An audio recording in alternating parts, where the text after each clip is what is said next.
안녕하십니까. 블록체인 테크파이 대표 백남정입니다. 2023년 사이버 보안 분야 중소기업 전략기술 로드맵을 소개하겠습니다.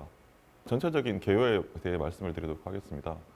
사이버 보안은 그 옛날 줄리어스 시저의 암호학부터 시작을 해서 계속 발전을 해가고 있는데, 요즘에는 메타버스, NFT가 이제 발전되게 되면서 점점점 사이버 보안의 이제 중요성이 필요성이 더 증대되고 있습니다.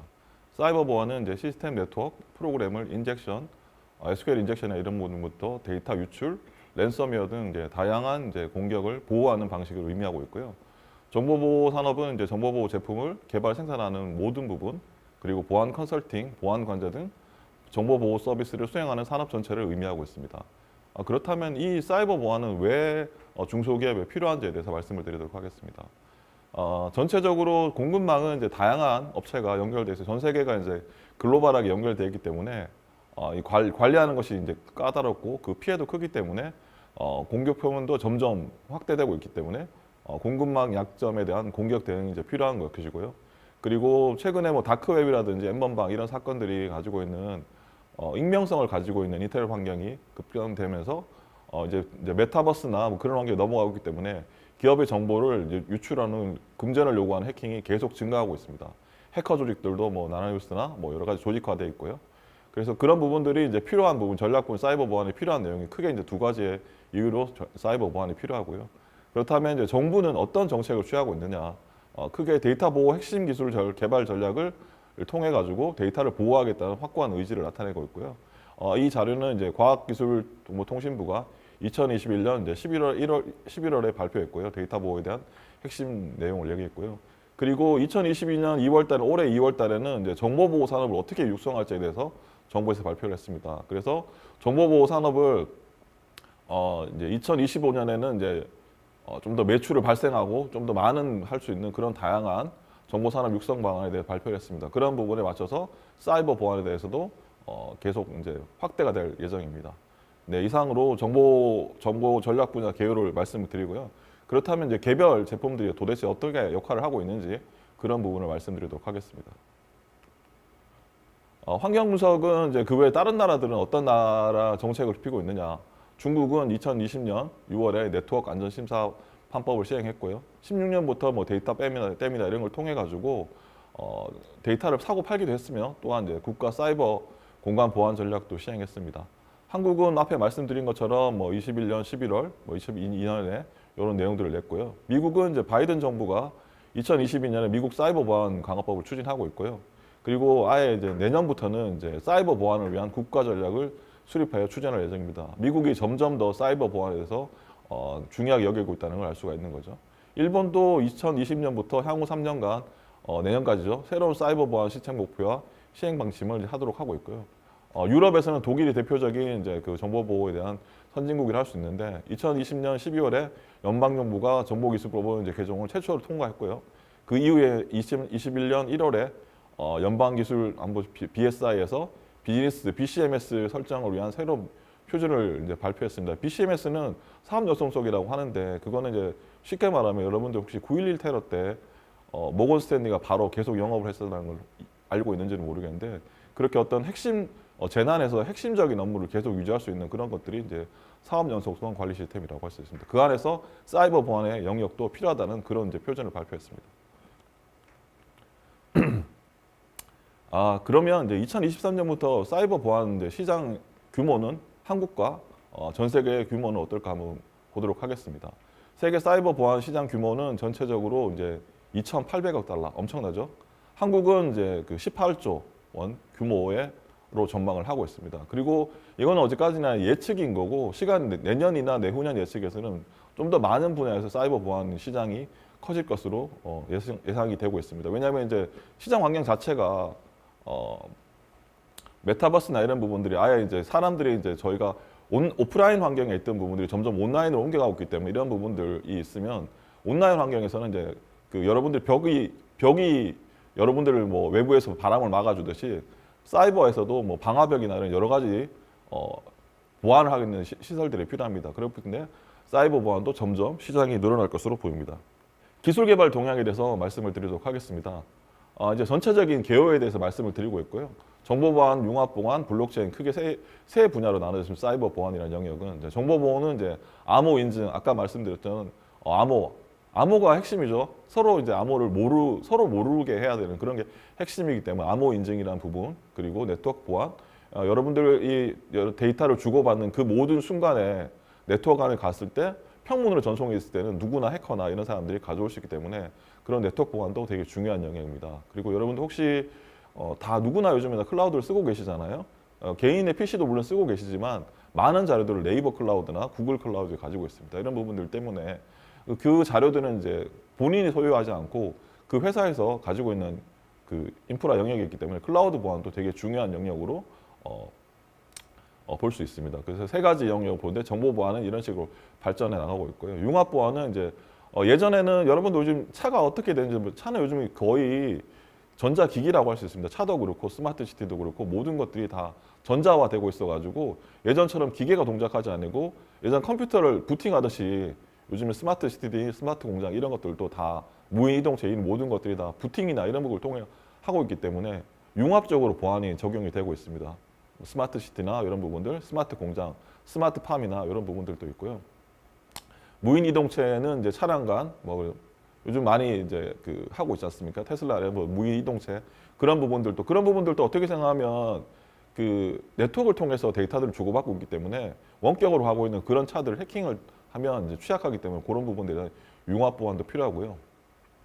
그리고 블록체인이 있습니다. 여러분들 예전에는 모든 것들이 중앙 집중화되어 있는데 이제는 어떤가요? 블록체인으로 다 분산화되어 있지 않습니까? 분산 DI나 이런 부분들, 프라이버시 문제라든지 이런 부분들을 해결하기 위해서 이제 블록체인이 계속 가려고 있고요. 블록체인 프로토콜이 스마트 컨트랙트를 이용해 가지고 모든 것들을 해결하고 있죠. 사람들이 거의 개입할 여지 없이 모든 것들을 해결을 하고 있는 그런 부분들이기 때문에 블록체인도 이제 사이버 보안의 한 영역으로 어떤 사회 전체의 장부나 이런 부분들을 블록체인 보관하고 있는 부분들이 있습니다. 이렇게 크게 기술 개발 동향을 세 가지로 볼 수 있습니다. 그러면 이제 저희는 어떻게 품목을 중소기업을 위한 품목 로드맵을 만들지에 대해서 구체적인 부분을 말씀을 드리도록 하겠습니다. 크게 세 가지로 봤습니다. 블록체인 보안, 지능형 보안, 융복합 보안 세 가지로 봤고요. 블록체인 보안에서는 이제 블록체인 기반 디지털 컨텐츠 관리 플랫폼을 통해 그리고 블록체인 기반 데이터 통합 관리 시스템을 통해 가지고 탈중앙화를 이루는 게 이제 핵심적인 목표이고요. 블록체인 쪽에서는 이제 그런 부분, 그리고 지능형 보안은 저희가 이제 개인정보 비식별 솔루션하고 지능형 사이버 위험 보안 관리 솔루션을 통해 가지고 데이터를 보호하는 게 핵심 목표라고 할 수 있습니다. 외부에서 이제 데이터를 이제 많이 만들어내는 것도 중요하지만 그에 못지않게 데이터도 보호가 중요한 영역입니다. 융복합은 이제 크게 공급망 보안 취약점 자동 진단 솔루션을 저희가 품목으로 선정을 했고요. 그거를 통해 가지고 핵심 성과는 보안 체계를 적용해서 관리 방안을 수립하는 것이 핵심 목표라고 할 수 있습니다. 이런 것들이 전체적으로 봤을 때 정부는 2019년 사이버 보안 정책의 최상위 지침서로 국가 사이버 안전 전략을 발표하고 있고요. 그리고 6대 혁신 기술 분야로 사이버 보안을 포함시키고 이제 사이버 보안 기본법도 곧 제정할 예정으로 있습니다. 점점 사이버 보안이 중요해지고 있는 상황입니다. 자, 이제 앞에는 이제 전체적인 개요에 대해서 말씀을 드렸고 사이버 보안. 그럼 사이버 보안에서 그럼 무엇을 실제로 개발하는 게 좋을지에 대해서 항목 하나하나씩 나열해 보도록 하겠습니다. 개인정보 비식별 솔루션입니다. 여러분들 2020년 8월 달에 데이터 3법이 개정된 건 알고 있으시죠? 2016년도에 중국에서는 이제 데이터를 사고 파는 그런 시장들이 있었고요. 요즘에는 그렇지 않습니까? 21세기의 석유는 데이터라는 얘기를 많이 하지 않습니까? 석유가 중요한 건 알겠는데 그러면 그 석유가 유통이 이제 석유인 데이터를 어떻게 하느냐? 데이터를 가공하는 사람 입장에서는 그 데이터가 최대한 누구인지 홍길동인지 알고 싶지만 반대로 여러분들 이 강의를 들고 계신 여러분들을 데이터를 제공할 때 어떻게 제공하고 싶은 거죠? 최대한 나인 걸 드러내고 싶지 않지 않습니까? 그래서 홍길동 20대 이렇게 압구정 이 정도의 데이터만 나타나고 싶은 거지 구체적인 이렇게 21세 이름까지 나오고 이런 거 원하지 않습니까? 그런 거를 중간에서 적절하게 하는 부분, 적절하게 이제 중립을 지키는 것들이 개인정보 비식별 솔루션이라고 할 수 있고요. 개인정보 이 비식별 솔루션은 빅데이터 산업을 활성화하기 위해서 영상, 음성, 문서 등에 나타나는 식별 정보, 민감 정보의 개인정보를 암호화한 방법으로 비식별 조치에 공공과 민간에서 자유롭게 활용할 수 있는 비식별화 솔루션입니다. 이 기술 개발 전략은 다수의 관련 산업을 통해 실제 빅데이터 산업을 통해 가지고 노하우나 이런 부분들을 이용해 가지고 비식별 기술을 개발하고요. 지능형 뭐 CCTV 관련 분야는 중소기업의 보다는 이제 공동 브랜드를 활용하는 부분, 그리고 그런 부분은 기술 개발 전략이고요. 핵심 플레이어는 아노니머스 랩은 이제 기업의 사이버 안전을 위한 솔루션 제공, 공용 API, AD 스케일을 통해 가지고 종단과 암호화, 끝과 지점의 암호화 통신을 해서 다양한 개인정보 보호 기능을 제공하고 있는 핵심 플레이어들이 세 가지가 있습니다. 그리고 이것을 하기 위해서 어떤 핵심 기술이 필요하냐? 크게 5가지가 필요한데요. 영상 개인정보 유형별, 인공지능 학습 데이터 자동 구현 기술, 영상 데이터의 증강형 프라이버시 마스킹 기술, 그리고 AI 학습을 통한 텍스트 내 비식별화 대상 개인정보 패턴을 추출하는 기술입니다. 그리고 AI 학습을 통한 개인 식별 데이터 블러링 처리 기술, 이중 음성 변환을 통한 비식별화 기술. 한마디로 알 수 없도록 만드는 게 핵심 기술인 거죠. 그런 핵심 기술을 통해 가지고 개인정보 비식별 솔루션을 만들어야 된다고 얘기하고 있습니다. 그러면 이제 블록체인 분야에서는 이제 블록체인 기반 디지털 컨텐츠 관리 플랫폼인데, 이제는 모든 컨텐츠들이 이제 블록체인 기반에서 공유되거나, 그러면 이제 이런 부분을 통해 가지고 누가 소유하고 이런 부분 알 수 있는 부분들을 만들어내는 게 그런 핵심이라고 할 수 있고요. 음원, 영상, 게임 등의 디지털 컨텐츠를 블록체인 네트워크에 저장해서 그런 컨텐츠를 관리하는 내용입니다. 그리고 디지털 컨텐츠 효율적 관리 달성 플랫폼을 만들어서 플랫폼을 구역한 기술로 재분류하는 거고요. 기술 개발 전략은 정부의 블록체인 개발을 위한 R&D 투자 정책 활용하고 해외 스타트업하고 뭐 그런 부분들 기술 개발 선행합니다. 그런 부분들이 기술 개발 전략이고요. 핵심 플레이어는 뭐 디센트라이트라고 그래서 이더리움 기반의 가상현실 플랫폼 서비스이며, 그 안에서 이제 모든 컨텐츠를 다루고 있는 이런 부분들, 디센트라이트라든지 텐센트 이런 부분들이 핵심 플레이어라고 할 수 있습니다. 그러면 블록체인 기반 디지털 컨텐츠 관리 플랫폼을 만들기 위한 핵심 기술은 뭐냐? 크게 여기도 5가지 정도가 있습니다.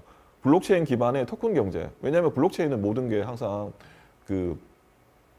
보상을 해야 되기 때문에 이런 부분들, 저작권을 도용하는 방지, 블록체인 기반의 월렛 관리 기술, 거래 내역을 추적하는 기술, 블록체인 기반의 신원 인증 서비스 기술. 왜냐하면 신원 인증이 돼야지 누가 어떻게 소유를 주장할 수 있는 그런 부분들까지 있기 때문에 이런 부분들이 핵심 기술 리스트라고 할 수 있습니다. 블록체인 기반 세 번째는 블록체인 기반 데이터 통합 관리 시스템입니다. 뭐 쉽게 요약을 하면 블록체인 마이 데이터라고 얘기를 할 수 있습니다. 요즘 최근에 데이터 3법이 나온 이후부터 마이 데이터 산업이 이제 많이 얘기를 되고 있는데, 금융 마이 데이터, 의료 마이 데이터가 있듯이 블록체인에서도 가상자산이나 NFT나 이런 부분들을 데이터를 통합해서 관리해 주기로 했습니다. 한국에는 대표적으로 뭐 NFT 뱅크라든지 이런 회사들이 이제 NFT 전체적으로 흩어진 NFT를 블록체인 이런 부분들을 보여주고 있는 부분들이 있고요. 뭐 품목은 블록체인 기반 기술을 활용한 개인 데이터를 안전하게 관리할 수 있으며, 개인 데이터를 이용하기 위해 사용자의 권한을 요청하고 위임받아야만 개인 데이터 접근이 가능한 이런 부분이 통합 관리 시스템이고요. 기술 개발은 앞과 비슷하게 해외 스타트업과 협업을 통해서 하는 부분들이 있고, 또 하나는 이제 정부의 블록체인 산업 진흥 전략이라는 게 나왔는데, 거기에 맞춰가지고 R&D 지원 투자 정책을 활용하는 부분이 있고요. 핵심 플레이어는 아까 말씀드렸던 NFT, 한국에서는 NFT 뱅크가 있고, 글로벌에서는 IBM이나 이런 부분들이 전체적으로 마이데이터나 블록체인 마이데이터 데이터 통합 관리 시스템을 주도하고 있습니다. 그리고 여기서는 이제 크게 4가지 기술이 있는데요. 탈중앙화 데이터 관리 기술, 영지식 증명 기술, 블록체인 기반 개인정보 보호 기술, 블록체인 기반 타 서비스 연동 기술. 다른 부분들은 좀 이해가 되시는데, 영지식 증명 기술은 조금 이해가 안 되실 수도 있는데, 영지식 증명 기술은 한마디로 이런 겁니다. 블록체인은 익명성이 중요한데, 또 익명성이 중요하지만 그럼에도 불구하고 그 사용이 누가 뭐랄까요? 이제 뭐 이렇게 문이 2개가 있는데, 그 사람이 들어와가지고 그 사람들이 들어와가지고 누군가를 부르면 A, B가 있으면 A, B가 있으면 A가 대답을 하면 A가 거기에 있다는 건 증명이 되지 않습니까? 그런 식으로 영지식이라는 거는 이제 누구인지 그 사람이 어떻게 익명성도 보존되어 있으면서도 거래를 제대로 할 수 있는 그런 영지식 증명이라고 할 수 있습니다. 이런 부분들이 나중에 CDBC나 이런 부분 적용되기 때문에 블록체인에 있어가지고는 가장 어떻게 생각하면 영지식이라는 게 되게 중요한 영역이라고 할 수 있습니다. 뭐 개인정보나 타 서비스 연동 기술은 많이 들어봤을 내용들이니까 설명하지는 않겠습니다. 자, 그리고 이제 크게 이제 지능형 사이버 위험 보안 관리 솔루션인데, 사이버 보안이 요즘엔 되게 되게 요즘에는 이제 해킹이나 이런 부분들이 되게 정교하게 들어옵니다. 최근에 인터파크 해킹 같은 경우 어떻게 됐냐면 그 해커가 그 인터파크 직원의 여동생의 메일을 해킹해서 여동생 메일에서 그러니까 아무튼 뭐 엄마나 뭐 이런 사진을 보내면 그 사진이 이제 해커 그 인터파크 직원이 그 사진을 클릭을 하는 거예요. 왜냐하면 이제 여동생이 자기가 누구나 알고 있는 여동생이 보낸 거니까. 그래서 거기서부터 시작을 하고 있거든요. 그런 식으로 요즘에는 해킹이나 이런 부분들이 아주 지능적으로 하고 있기 때문에 이런 사이버 위험 보안 관리 소름도 되게 중요합니다. 지능화된 사이버 공격에 대응하기 위해서 클라우드 네트워크 이런 부분들의 환경 전반에 발생하는 뭐 그런 사이버 공격을 식별 탐지 분석하기 위한 대한 솔루션입니다. IT 인프라가 점점 더 복잡해지고 있지 않습니까? 그런 부분들을 보안 관리나 통합화, 자동화 기능을 수행하는 거고요. 기술 개발 전략은 인공지능 기반 전략, 지능형 사이버 위험 체계, 그리고 뭐 은닉화된 사이버 범죄 추적 기술을 위한 국가 산학연 연계 확대하는 부분들이 있고요. 클라우드 기반, 왜냐하면 이제 클라우드도 되게 중요하기 때문에 같이 연계되어 있기 때문에 그 협력 체계를 구축하는 거고요.